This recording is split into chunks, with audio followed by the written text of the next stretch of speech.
Hello students, welcome to my channel Chemistry World by Vandana. This is my last part for the chapter number 2, 11th standard chemistry. Structure of atom का एक last part है जो मैं आप आज finish करने वाली हूँ इस चैप्टर को. इसमें पहला आता है इलेक्ट्रॉनिक कॉन्फ़िगरेशन ऑफ एटम्स. हमने लास्ट टाइम में पॉली एक्सक्लूजन प्रिंसिपल और शेप्स ऑफ द ऑर्बिटल्स देख लिए थे SPD के. अब इलेक्ट्रॉनिक कॉन्फ़िगरेशन की बात आती है. What is meaning by electronic configuration? जो डिस्ट्रीब्यूशन होता है इलेक्ट्रॉन्स का in different orbitals is known as electronic configuration. आपको पता है कि भाई इलेक्ट्रॉन का डिस्ट्रीब्यूशन अलग अलग ऑर्बिटल में करना, उसी को इलेक्ट्रॉनिक कॉन्फ़िगरेशन बोला. जैसे हमने 10th स्टैंडर्ड में भी पढ़ा था इलेक्ट्रॉनिक कॉन्फ़िगरेशंस का, राइट. जैसे उसको इस तरह से हमने देखा था, जैसे हाइड्रोजन है तो 1 लिखते थे, हीलियम है तो 2 लिखते थे, लिथियम है तो 2 1 लिखते थे, हम KLMN शेल से लिखते थे. अब हम सब शेल में करेंगे, सब शेल के हिसाब से इलेक्ट्रॉनिक कॉन्फ़िगरेशन, इसलिए ऑर्बिटल्स लिखा गया है. तो देख लीजिए, उसको दिखाने के लिए ऐसा एक बॉक्स होता है जिसमें एक इलेक्ट्रॉन और दूसरा इलेक्ट्रॉन अपोजिट स्पिन में दिखाया जाता है. ये ऑर्बिटल दर्शाता है बॉक्स, और उसके अंदर आप मैक्सिमम इसकी कैपेसिटी 2 इलेक्ट्रॉन की होती है. जैसे S के लिए एक बॉक्स होता है, P के लिए 3 बॉक्स होते हैं, 6 इलेक्ट्रॉन होते हैं P ऑर्बिटल में, PX PY PZ.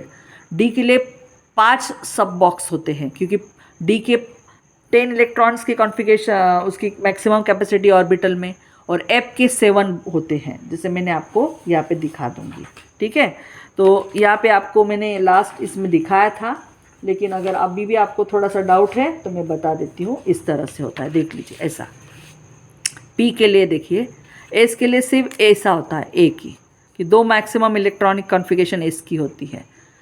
P के लिए 6 होता है, इसलिए इस तरह से ऑर्बिटल्स दिखाया जाता है, पहले क्लॉकवाइज और दूसरे वाले एंटी क्लॉकवाइज. इसके मैक्सिमम 6 इलेक्ट्रॉन की. D की 10 इलेक्ट्रॉन की होती है तो 5 ऑर्बिटल्स दिखाए जाते हैं. आपको पता है DX Y DY Z DZX DX square minus Y square DZ square, और F में भी 7 होते हैं सब शेल, तो इस तरह से आपके दिखाए जाते हैं. तो ए बॉक्स जो होता है वो ऑर्बिटल बताता है, और उसके अंदर इलेक्ट्रॉन्स होते हैं, वो हमेशा एक क्लॉकवाइज और दूसरा एंटी क्लॉकवाइज दिखाया जाता है. तो filling of the orbitals is given by the rules. Rules है भाई इसके लिए. पहला आता है अबव रूल्स. अभी अबव नाम क्या चीज़ है? तो ये अबव जो वर्ड है ना, वो जर्मन वर्ड है, और अबव का मतलब होता है बिल्डिंग अप. बिल्डिंग अप मतलब एक तरह से फिलअप करना. बिल्डिंग अप मतलब यहाँ पे filling of the electrons in orbitals. Orbital के अंदर इलेक्ट्रॉन्स को फिलअप करना, उसको बिल्डिंग अप बोलते हैं. और बिल्डिंग अप जो होता है वो उसको जर्मन में बोलते हैं अबव, राइट. तो ये अबव रूल है, मतलब electrons filling in orbital rule क्या है, प्रिंसिपल क्या है. In the ground state of the atom, the orbitals are filled in the order of their increasing energy.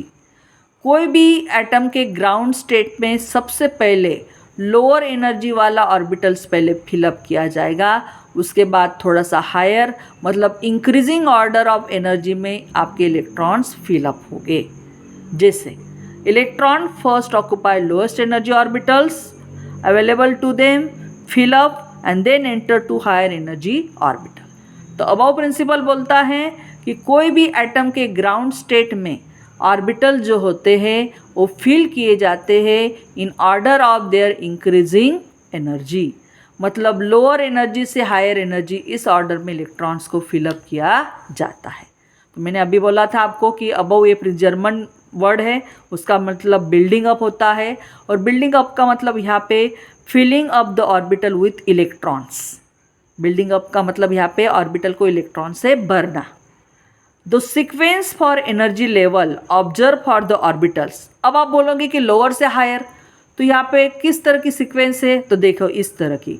1s सबसे लोअर, उससे थोड़ा हायर 2s, उसके बाद 2p 3s 3p 4s, फिर 3d 4p 5s 4d 5d 5p 6x 4f 5d 6p 7s. इस तरह की increasing order है एनर्जी की दी हुई. तो अबव प्रिंसिपल के हिसाब से orbital should be fill up in the above sequence. तो अबव रूल बोलता है कि इलेक्ट्रॉन को ऊपर की सीक्वेंस के हिसाब से ही भरो. तो देखो यहाँ पे उन्होंने कुछ दिए रूल्स, उसको हम थोड़ा सा एक्सप्लेन कर लेते हैं।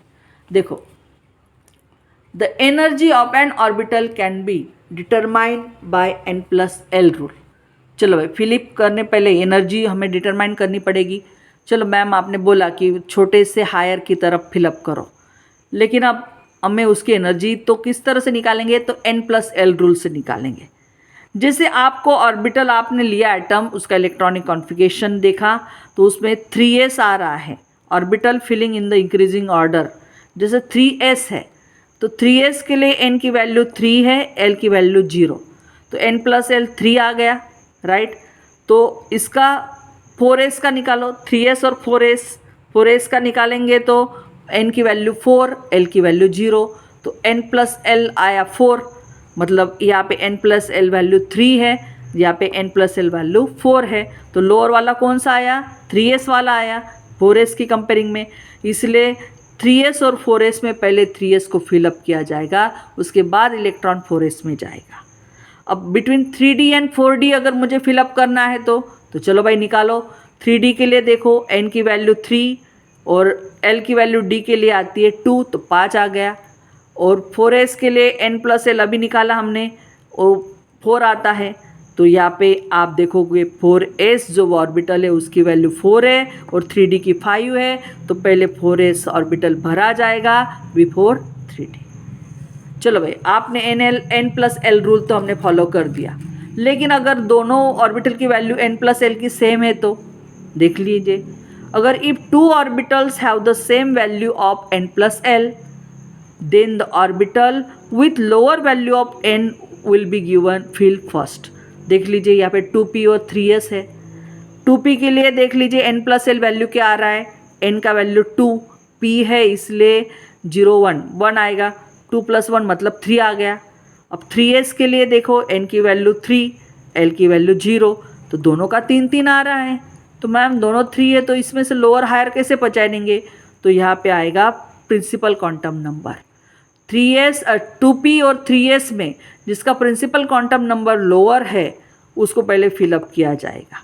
तो देखो 2p में 2 है, ये लोअर वैल्यू वाला है, इसको पहले फिलअप करेंगे, बाद में 3s को, मतलब इसकी लोअर एनर्जी है, इसकी हायर है, राइट। ये हो गया हमारा इलेक्ट्रॉनिक कॉन्फ़िगरेशन का, इस तरह से हम भरेंगे। अब नेक्स्ट आता है पॉली एक्सक्लूजन प्रिंसिपल। मैंने अभी बताया था कोई भी ऑर्बिटल की जिसमें मैक्सिमम 2 इलेक्ट्रॉन्स होते हैं उनको चारों की चारों क्वांटम नंबर वैल्यू सेम नहीं आती। 3 अगर सेम भी आती है तो 4 स्पिन क्वांटम नंबर डिफरेंट आता है, बिकॉज एक का क्लॉकवाइज है और दूसरे का एंटी क्लॉकवाइज है, राइट। तो ये हमने लास्ट ऑलरेडी डिस्कस कर दिया था, देख लीजिए यहाँ पे दिखाया है वो किस तरह से डायग्राम होती है, ये आपके टेक्स्ट बुक में भी दिखाई हुई है। तो आपको यहाँ से 1s से 7s ऐसे लिख लेना है, यहाँ से 2p से लेके 7p तक लिखना है, यहाँ से 3d से आपका 6d तक लिखना है, और यहाँ पे 4a 4 5f, और उसको इस तरह से हमें जिगजैग मोशन में इस तरह से आपको उसको फिलअप करके दिखाना है। बिल्कुल सिंपल है। अब हर्ट्ज़ रूल्स एक लास्ट वाला है, वो देख लेते हैं। Hertz rules of maximum multiplicity क्या है। Electrons pairing will not take place in orbital of the same energy until each orbital is singly filled।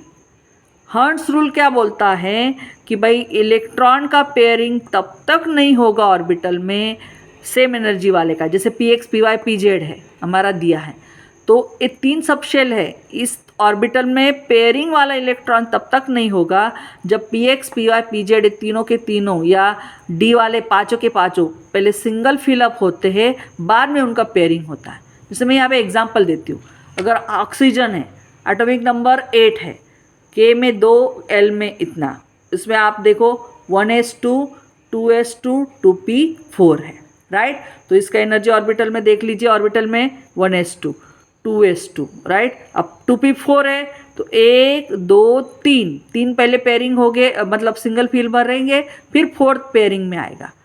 हम इस तरह से नहीं लिखेंगे कि जैसे देखो 1s2 2s2 तो 2px2 लिख लिया, 2pyz दोनों स्क्वायर कर दिए और 2pz को मतलब एम्प्टी रख दिया, नहीं, ऐसा नहीं होगा। पहले हमेशा 3 सबशेल दिए हैं तो तीनों का पहले सिंगल सिंगल फिलअप करेंगे, फिर बाद में नेक्स्ट अगर जितने भी इलेक्ट्रॉन हैं उनका पेयरिंग होगा. In above example, 2p orbital first singly fill up, then fourth electron pairing takes place. This is called Hund's rule of maximum multiplicity.